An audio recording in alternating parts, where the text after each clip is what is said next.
যখন বললো সে আমি ওই গাছেই থাকি, আমি তোর এরকম অবস্থা হলো কেন?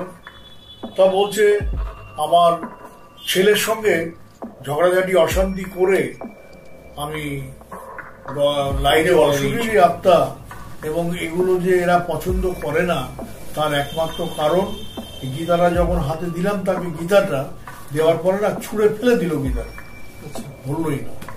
তারপর আমি যখন বললাম তো আয়নায় মুখটা দেখ, আয়নায়, বলছে না আমার মুখ ভালো না, আমি দেখবো না, বলছে।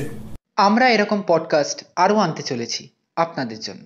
আপনারাও যদি আপনাদের জীবনের সঙ্গে ঘটে থাকা কোনো সত্যি ঘটনা আমাদের সঙ্গে শেয়ার করতে চান, তাহলে ডেসক্রিপশনে প্রোভাইড করা লিঙ্কের সাহায্যে আমাদের সঙ্গে যোগাযোগ করুন।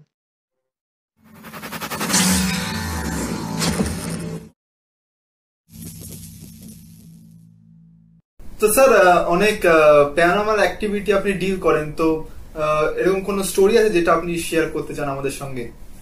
একবার এরকম আমাকে ডেকেছে আর কি ঝাড়াবার জন্য, তো আমি ঝাড়াতে গেলাম। ঝাড়াতে যাওয়ার পরে আমাদের যে কাজের যে অ্যাক্টিভিটিস গুলো আছে, ওই শুকনো হলুদ, সেই হলুদগুলো পুড়িয়ে তার গন্ধগুলো ওই পেশেন্টকে দিয়ে মানে শোকানো, গন্ধ নেওয়ানো। তো তার যে গন্ধটা পেলে তখন তাদের পুরো রূপটাই চেঞ্জ হয়ে যায়, এবং পাশাপাশি তখন হয় কি যে অ্যাবনর্মাল মতো মনেই হয়, কিন্তু তাদের ভিতরে একটা অন্য একটা শক্তি, ওদের মধ্যে একটা শক্তি সঞ্চার হয়, এবং তাতে করে সেগুলো তখন হয়তো আমি ঝাড়াতে আরম্ভ করলাম।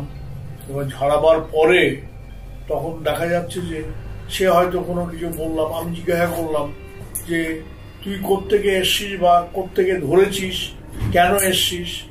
তো এই ক্ষেত্রে তাদের প্রশ্ন করলে তার নিজস্ব যে সত্তা, সে সত্তার থেকে তারা কথা বলে না। আচ্ছা, কথা বলে না, এবং অ্যাকচুয়াল যে অশরীরী আত্মাটার প্রভাব যেটা হয়েছে সেটারই কথাবার্তা বেরোয়।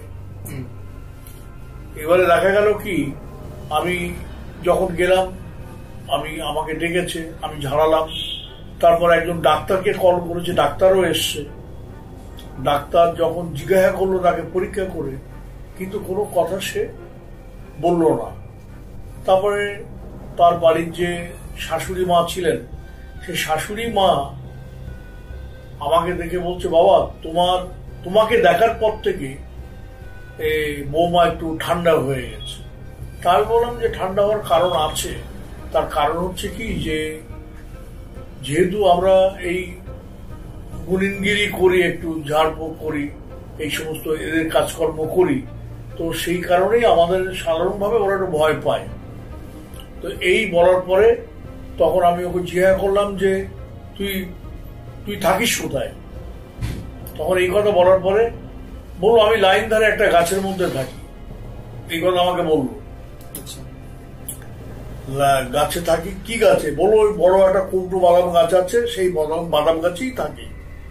তা আমি বললাম যে বাদাম গাছে থাকিস? বললো হ্যাঁ। তো বললো, আমি তখন জিজ্ঞাসা করলাম তাকে, সেই বউটাকে, যে এইখান থেকে এই সময় কেন যাচ্ছি?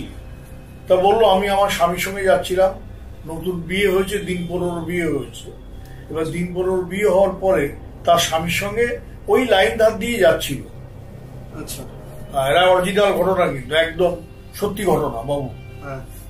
পাশাপাশি আমাকে যখন বললো সে আমি ওই গাছেই থাকি, আমি তোর এরকম অবস্থা হলো কেন?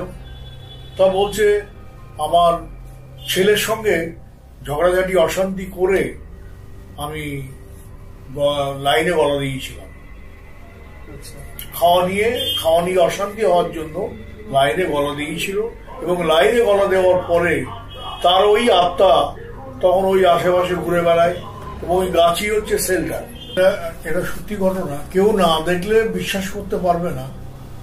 তখন তার মুখ দিয়ে কথা বেরোচ্ছে যে আমাকে আজকের বিকেলবেলা কিছু খেতে দেয়নি, ঘুরে আসার পরে। আচ্ছা, ও স্বামীর সঙ্গে ঘুরে আসার পরে তখন বলছে আমাকে কিছু আজকে খেতে দেয়নি। তা আমি তার শাশুড়ি মাকে বললাম যে আপনারা কিছু খেতে দেননি। তো বলছে কি না বাবা, ও তো এই সমস্ত মানে যেরকম করছে আর কি, তার যে অ্যাবনর্মালিটি একটা ভাব, তো আমরা সাধারণভাবে একটু হকচকে গিয়েছি এবং যার ফলে আর কি এটা খাওয়া দেওয়া হয়নি। তো খেতে দিল, আমরা খেতে দিন একটু একটু রুটি তরকারি দিল খেতে।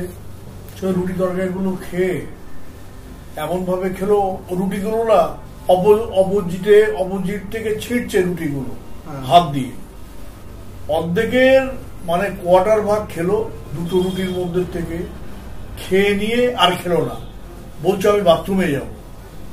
তো আমি, তার ননদ ছিল, তাকে বললাম যে ওনাকে বাথরুমে নিয়ে যান। বাথরুমে নিয়ে গেল।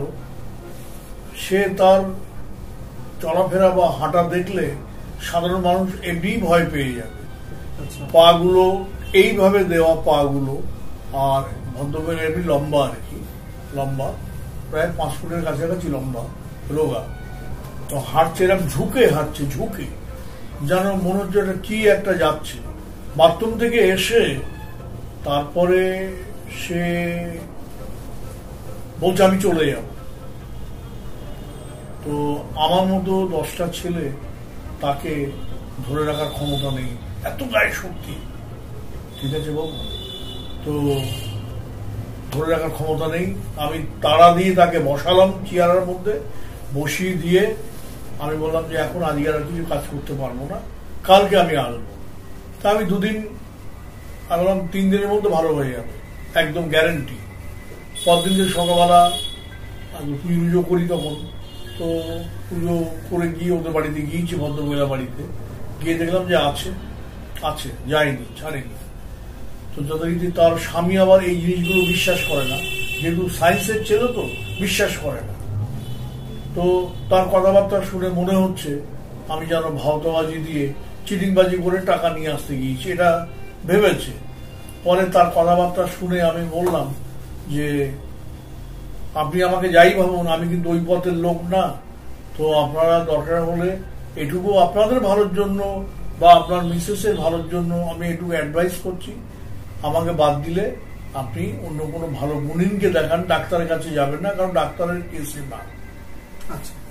তো যথারীতি তখন তার শাশুড়ি মা বলল যে ঠিক আছে, আমরা আপনার কথা বিশ্বাস করছি, আপনি ভালো করে দিন।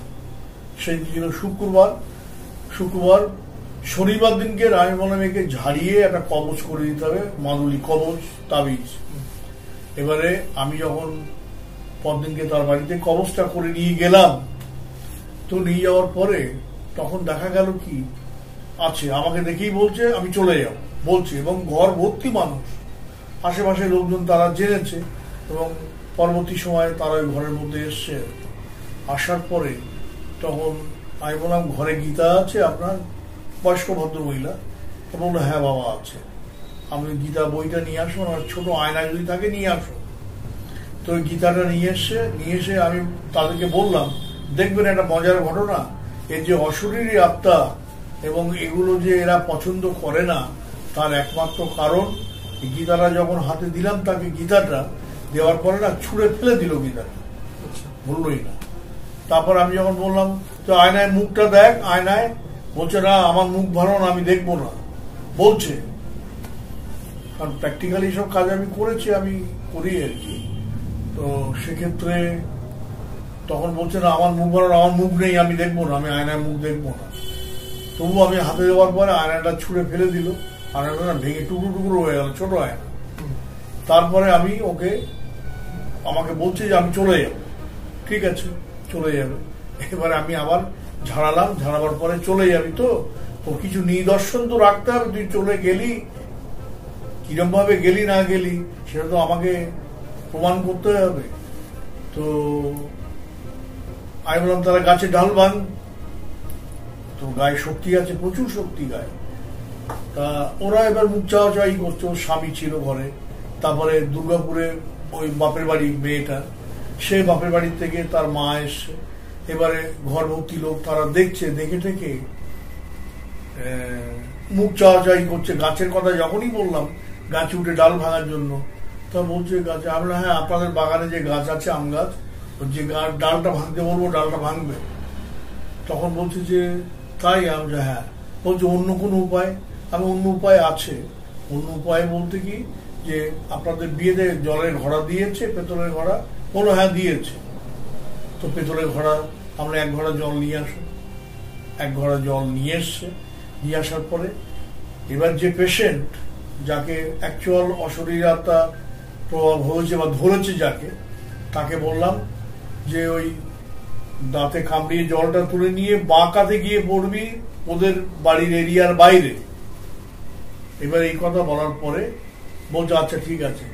এবার আমি বললাম বাঁ কাতে পড়বি এবং 3 ডাকের মাথায় উত্তর দিবি। ও যদি 2 ডাকের বা 1 ডাকের মাথায় উত্তর দেয় তাহলে কিন্তু ছেড়ে যাবে না। এটা হচ্ছে আমাদের যে থিওরি, সেই অনুযায়ী আমাদের কাজটা করতে হয়। তো যাই হোক, ও বললো ঠিক আছে। তো দাঁতে কামড়িয়ে জল তুলে নিল, ওই পেতলের জলের ঘোড়াটা বড়টা নিয়ে, তারপরে আস্তে আস্তে ওদের ঘরের বাউন্ডারির ভিতরের বাইরে গিয়ে রাস্তার উপরে বাঁ দিকে কাত হয়ে পড়লো এবং 3 ডাকের মাথায় যখন 3 বার ডাকলাম, 3 বারের লাস্ট ডাকার মাথায় উত্তর দিল। আমাদের ছেড়ে চলে গেছে। আর আমি ওকে বলেছিলাম যে তুই কিন্তু ওই এলাকায় থাকবি, আমি ওখানে যাওয়া আসা করি, তাহলে আমি জানতে পারবো তুই থাকলে। এবার এই কথা বলার পরে বলছে না। আমি বললাম ধাপা টাপার দিকে চলে যাবি। বলো আচ্ছা। এই কথা বলার পরে তারপরে ও যখন পড়ে গেছে, কাত হয়ে পড়ে যাওয়ার পরে ওকে ওর স্বামী ওকে তুলে নিয়ে এলো। নিয়ে আসার পরে তা আমাকে তখন বলছে আমার কি হয়েছে? আমি তখন বললাম যে এমনি কিছু হয়নি, আপনার কিচ্ছু হয়নি। আমি এক সময় তুই করে বলছিলাম, এখন কিন্তু আমি আপনি করে বলছি। কারণ ওর যে সত্তা, ওর যে আত্মা, সেটা তো অশরীরী আত্মা ছিল, যার ফলে ওকে আমি কিন্তু তখন আমি তুই করেই বলছিলাম। তো যাই হোক, তারপরে তুলে নিয়ে এলো, ঘরের মধ্যে বসালো। বসাবার পরে আমি বললাম একটু দুধ বিস্কুট দিন খেতে, একটু দুধ বিস্কুট খায়। দুধ বিস্কুট খাওয়ার পরে বলছে না আমি খাবো না। আমি বললাম আপনাকে খেতে হবে, দুটো বিস্কুট দিন।